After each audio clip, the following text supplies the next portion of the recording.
Salutare tuturor, eu sunt David și în acest episod vreau să-mi explicați și mie care e treaba de vă tot dezabonați atât de mult.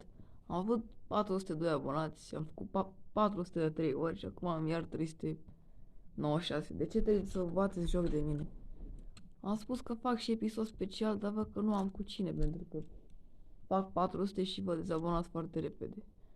Acest clip va fi mai scurt, dar să-mi dați și mie în secțiunea de comentarii o părere și dacă mă poate ajuta cineva să fac 400 pe bune fără să se mai dezaboneze lumea. Plus că primim și comentarii de genul 395 de abonați LOL și chestii de genul. Băi frate, nu mai e amuzant, adică înțeleg că e de râs, dar nu prea îmi place treaba, așa că ai putea să dai și tu un like, să facem 30 de like-uri la acest clip și mâine îmi vine și mie trepiedul și facem episod cu el.